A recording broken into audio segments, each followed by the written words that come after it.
Now, of course, some of them didn't. They're like, oh man, I don't like that new music. I only like stuff back when I was growing up in high school and cruising the boulevard. And that's fine too.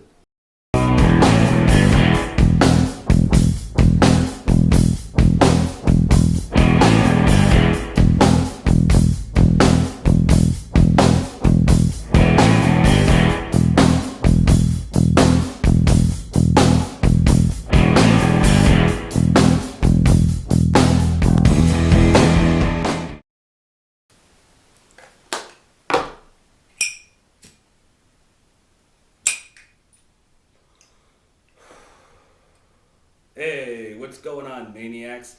You know who it is, Madman here. So, maniacs, what's doing?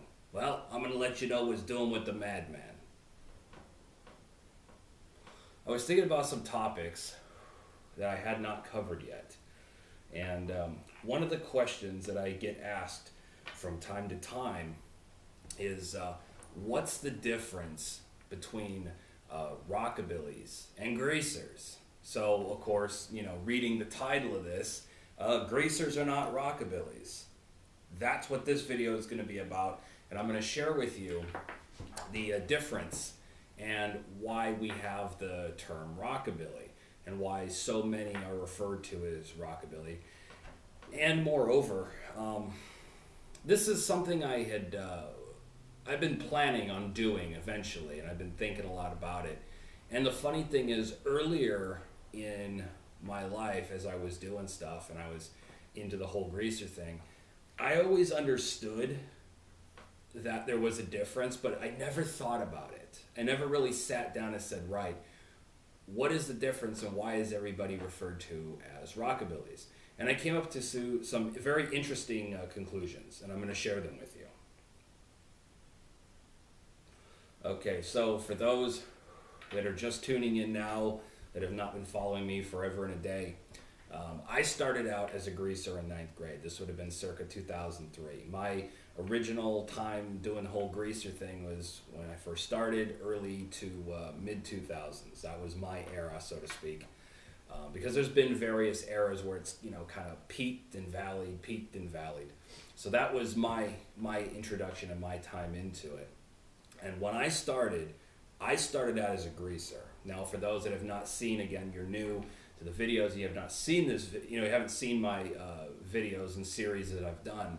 I'm going to link some videos that I've done before. It goes a little bit more into my past and being a greaser and the whole thing. So those will be in the description below. Go give them a click, check them out. But moving right along, I started out as a greaser. Okay, so when I started out, to me, all I knew about greasers and what I had seen in movies and on TV. I was lucky enough to have been raised by that generation and the generation before it, World War II generation, my grandmother and my great uncle and all that kind of stuff. So I was lucky enough to be brought up with a lot of the music and a lot of the old school stuff.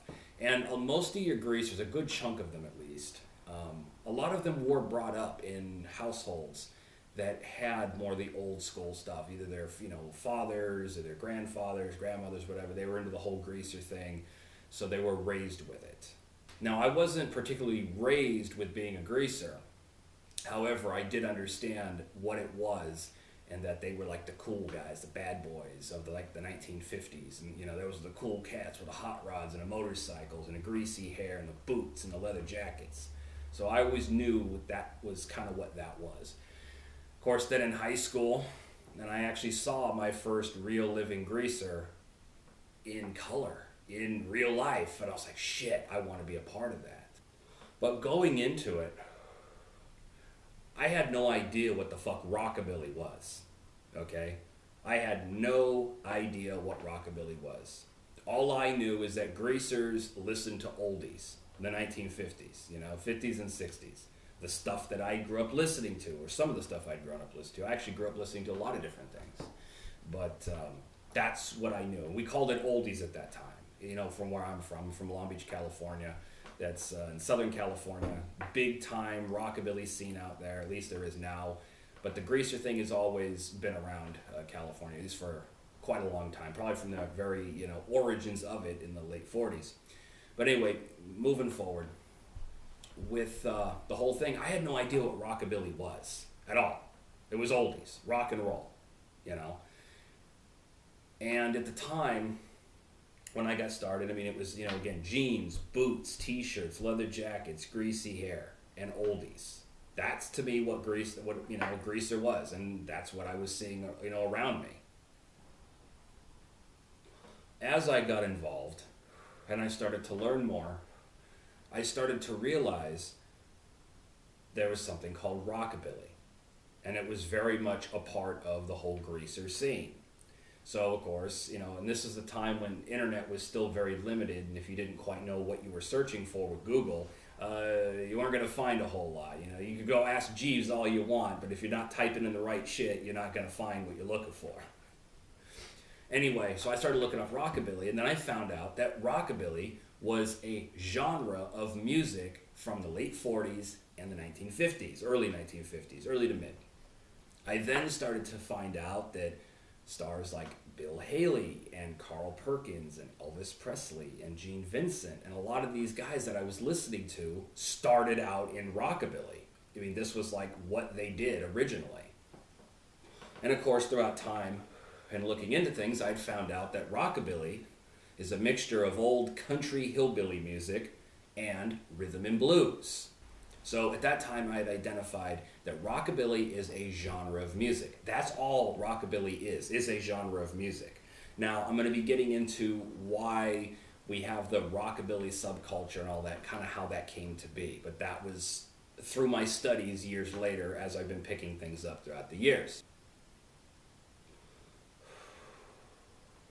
When I was in high school, I would get recognized by, you know, older cats and kittens from the original era, and they'd say, wow, you know, I used to look like you when I was in high school. And, you know, I used to do my hair just like that. Me and my friends, we used to pile in my 57 Chevy, we'd cruise the boulevard and do this and do that. We used to have a lot of fun, yada, yada. And they'd tell me lots of stories, and I always enjoyed those encounters with some of the original era guys. But the one thing, and when they would ask me, what kind of music do you like? And I would say, oh, I'm into like rockabilly and doo-wop, and they're like, rockabilly, they weren't sure. They're like, is that like rock? That's like rock and roll, right? And I'm like, well, yeah, like rock and roll, but rock and roll kind of came later. I was like, you know, like Elvis, you know, when he first started out, he's like, oh, okay, yeah, see, we just knew that as rock and roll. And now I know there's a lot of older cats that knew what rockabilly was when it came out, but I found out that the ones that I had talked to throughout the years didn't really associate that with, they didn't associate rockabilly with what they were doing. They associated rock and roll with what they were doing. And to be fair, you know, there's a good chance a lot of them were still pretty young in the, you know, late 40s and early 50s. And it was by the later 50s into the early 60s where they were really starting to understand music and go into the record shops and, you know, cruising the boulevard in their tricked out sweet, sweet hot rods and stuff like that. But, you know, to me, I was always a street greaser, and a greaser is what I was, and still am. And I still see myself the same way. So at the time, I didn't really know what rockabilly was until I started learning it. Now, let's get into why we have the rockabilly subculture of today, kind of where it comes from, where it started. Since rockabilly is just a genre of music, greasers are an actual group of people. Okay, rockabilly became that later on. It became like this big catch-all encompassing thing. So rockabilly, where the subculture really comes from, if you could really nail it down, now there was some, you know, different figures throughout the country, but one of the most important was Rockin' Ronnie Weiser. Okay, he was a Jew from Italy who had grand dreams and used to watch all about, you know, American films, American rock and roll, and this, that, and the other. And when he came to America, and this was during the 60s and 70s, like the late 60s into the, you know, early 70s, when he got here, he didn't see the big pink Cadillacs, and he didn't see streets paved with gold. He didn't see, you know, Elvis Presley, you know, like he was in the 1950s, and, you know, with the two-tone shoes and the slicked up hair, and then the nice, you know, gabardine jackets with the flipped up collar. He didn't see that. He saw a lot of hippies and weed and LSD and, you know, dudes scratching their balls, sitting and fucking playing, you know, Bob Dylan songs, in front of their fucking Volkswagen van for a few dollars so they go to San Francisco. If you're going to San Francisco, wear a flower in your hair. You'll meet a lot of friendly people there. So yeah, he didn't come to this like rock and roll paradise that he thought he was coming to. But Rockin' Ronnie Weiser was a very important figure because the simple fact, he loved rockabilly music, the old Carl Perkins and Elvis Presley stuff. Gene Vincent especially, as a matter of fact. The man was lucky enough to have met Gene Vincent and recorded some of his very last material before he died on a little cassette player. And there's a great documentary, it's a rockabilly documentary. I'm going to have it linked in the description below to go check it out. It's a very good documentary. It came out in 2007, which was my high school graduating year. Fantastic documentary. It shows the old and the new and how things developed as well. So I am taking some reference for this, and I want to make sure that I put that out there for a lot of you guys that have not seen this documentary. Anyway, moving forward, Rockin' Ronnie Weiser in the Southern California area was absolutely pivotal in bringing what we know as the modern rockabilly scene. Now, in our scene, we often refer to the late 70s revival era, of course, which is where the Stray Cats came from, them being in New York at the time. But this is, Southern California. So the scene was bopping in a few places, but it was still a bit underground. It wasn't, anything where it was in the 50s. I mean, come on. The 50s was the original era, and this is when it was new and fresh and everybody was checking it out. The 60s and 70s had bypassed rock and roll the way we knew it, and, what the fuck is rockabilly? But he had dreams, and he started doing shows. He started... various bands, people that were interested in the old rockabilly and rock and roll music were coming to him, and he was producing shows, and he was having these bands sign up and created his own label, his own record label. I mean, the Blasters, anybody knows the Blasters? I mean, come on, they started with Rockin' Ronnie Weiser. But what had ended up happening in the late 70s is they started creating this rockabilly culture, okay? And it started associating the old Western shirts and anything 1950s in general as rockabilly, because a lot of the people that wore those types of clothes was into that kind of music. Well, they like rockabilly. So it started to develop this rockabilly look, this rockabilly subculture. Want to take the time to make you guys aware, I have reworked my Patreon, and I've redone the tiers. We have it in 1, 5, 10, and 20. Join a tier, check out the cool things that come with each tier. Support the Madman, support this channel so I can keep cranking out awesome material and keep growing the channel. For all you guys that want me to do bigger and better things, well, this is a good way for you to help Madman to do that, okay? Of course, we got the new policies and the new policy changes with YouTube and the adpocalypse crap, and I've already had to mark videos as not kid-friendly. I mean, I've been looking more into it to figure out what kid-friendly is. There's a whole big debate on what is and what isn't, why it's our responsibility now, and the whole COPPA thing, and it's a headache. But I'm already taking hits, through advertising, monetization. So any and all support with the Patreon, I think, is going to be one of the better ways of going to help this channel and help me keep growing it, so I can start touring and doing shows and going out and recording all this stuff and being able to launch a lot of the projects that you guys want me to do. All right? So go check out the Patreon. Links in the description below. Each tier does come with its benefits. And remember, the original, the smallest buy-in is $1. It's $1. I mean, come on. Help Madman out. Help a madman out. Dig it! Now, let's blast, through the 80s into the early to mid 90s, and you started seeing the Greasers again. You started seeing the party crews in Southern California, and the Greasers and the whole rockabilly scene. It was still bopping, but it still hadn't hit that next level, okay? So I still consider the late 70s and what they did there as a certain level. Blast through the 80s, into the 90s, then into the late 90s, into the 2000s. A new level. Viva Las Vegas had just started up. Brand spanking new show, right? Big rockabilly show in Vegas. Tom Ingram. I mean, come on, guys. Viva Las Vegas. It's the biggest rockabilly show in the world, and it's held at Vegas. For those that saw, I was at Viva last year. I met a few of you. It was fantastic to meet you, and I do hope to do some Vivas in the near future. But getting back on point,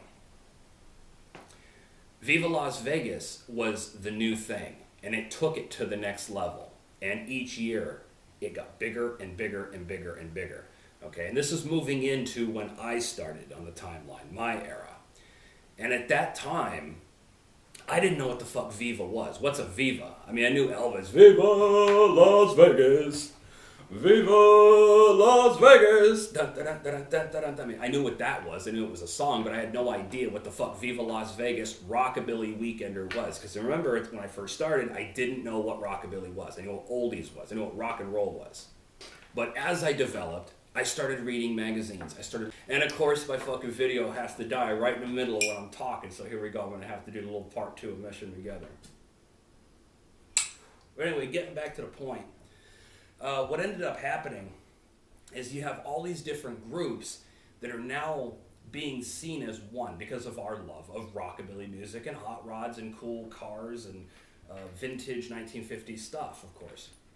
So you start to see everybody as one big group. And it is very confusing for those that don't really know what they're looking at, or you're just getting involved.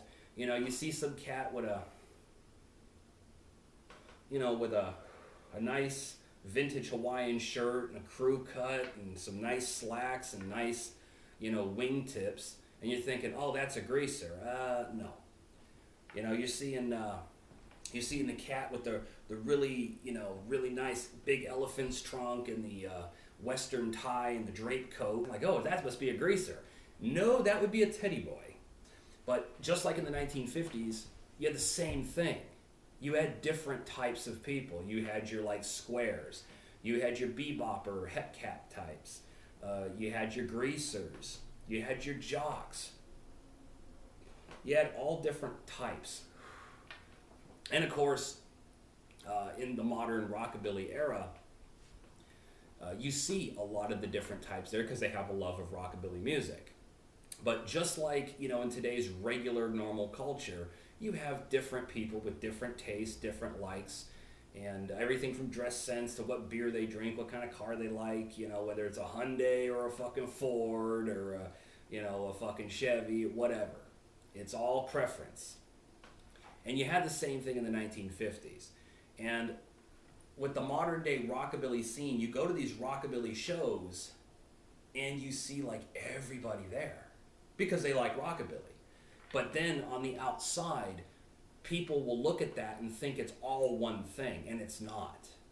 They are separate types, groups, so to speak. You have those that are vintage people, that are more just into vintage altogether and just happen to like 50s and rockabilly type stuff. So when they go to a rockabilly show, they'll be a little bit more 50s-ish. If they went to a 20s show, you would see them look a little bit more like the 1920s, and the girls with the flapper hats and the dun dun dun dun dun dun dun dun dun and all that kind of shit. Whatever, not my thing, but whatever. Teach their own. And then of course you got your greasers, and this is the thing about your greasers, man. And I can always tell pretty quickly who the greasers are at the shows because of the way they look, the way they carry themselves, and when you actually talk to them, you're like, okay, right, you're a greaser. I get it. The greasers, not that they're always walking around, fucking, I'm a bad motherfucker, hey, shit, I'm a tough guy. Greasers are not tough guys in the sense of what I think it means today. Greasers do have a tough personality. They're a bit grittier. They're the kind that don't mind rolling their sleeves up and getting fucking dirty. All the greasers I knew were all, poor or, lower working class, basically. Ran the streets a lot, hung out, weren't exactly wallflowers, didn't mind smoking and drinking at an early age. And I'm not telling you guys that are young to do that. Don't fucking get into that kind of shit. It's really not something you should be doing. But the greasers were always more of the bad boy side of things. I mean, greasers in the 1950s were the bad boys of the 1950s. And the girls, too. The girls were the bad girls of the 1950s. Some of those stereotypes do continue on, and there is some truth to those, even today. The greasers, and you'll meet a lot of really cool fucking greasers, man. Awesome guys, straight shooters, badass dudes. respectful as all hell, but tough when they need to be. And there's always been that little edge of bad boy in them. And I think that's the thing that's appealing to the whole greaser side, because it was the rebel culture. It was like the rebel look of the 1950s. But, you know, to be fair, you're going to see lots of different type at rockabilly shows. Like I said, you're going to see your custom culture guys. You're going to see your Teds, your rockers. You're going to see your pachucos. You're going to see your hep cats, bebopper types. You're going to see your greasers. You're going to see your psychobilly cats there, because they like rockabilly too. I mean, come on, what's psychobilly? Rockabilly and punk rock put together, you got psychobilly. Fantastic. I like psychobilly as well.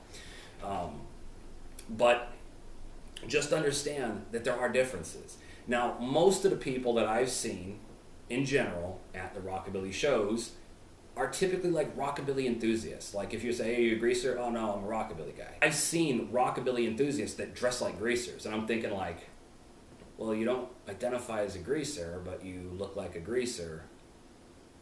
And I'm like, shit, okay. And it's confusing. It does get very confusing. And this is why I've talked about in some of my live streams and other videos, little identifying markers that I use for picking out who's a greaser, and maybe I'll do a video and cover that in more depth. But kind of getting back to the bigger picture here,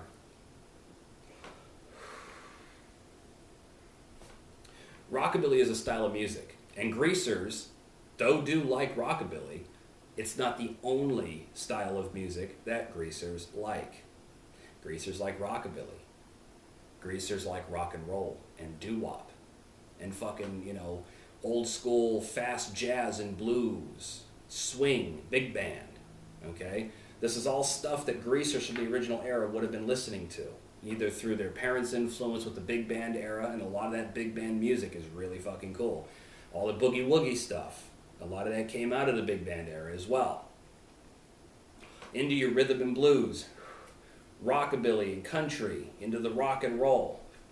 I mean, and hell, I've met older original era cats that didn't just stop at that music. A lot of them, when they got into like the 70s and 80s, loved the rock from the 70s and 80s, and, you know, a lot of the 80s metal and stuff like that. It kind of, you know, it reminded them of that old rock and roll feel. So it's not that original era guys didn't stop evolving over time, because a lot of them did. Now, of course, some of them didn't. They're like, oh man, I don't like that new music. I only like stuff back when I was growing up in high school and cruising the boulevard. And that's fine too. I myself have a pretty wide variety of tastes. I like punk rock, I like psychobilly, I like rockabilly, old school and new school. I like rock and roll, I like doo-wop, I like big band, swing, blues, you know, the old rhythm and blues and boogie woogie and jazz and all that kind of stuff. I like all the old rebel subculture music. So anyway, hopefully I've been able to cover this topic and really sew up some of these like gaps. I hope there's nothing that I'm missing. If I am missing some things, I probably will talk about it again in a future video. Maybe some live streams. Talk about live streams as well. I'm thinking about doing a weekly live stream here with the, you know, on this channel, Cryptic Art. So let me know in the description or in the comments below if you want me to start talking more and doing live streams, maybe weekly, so we can all kind of sit down and have a good time. Anyway, I think that's it. Rant is over. Thanks for tuning in. If you like this, like, share, subscribe, favorite, hit the notification bell. I don't even know if that works any or helps anymore, but do it anyway. Leave comments, get involved. I appreciate all the support. I love doing these videos. Hopefully this has helped you. And I think that's about it. So let's go into the mandatory sign-off. If you don't know, get a clue, get a brew, get a rock and roll tattoo. Hang loose and be safe, and the Madman will catch you on the flip side. Madman out.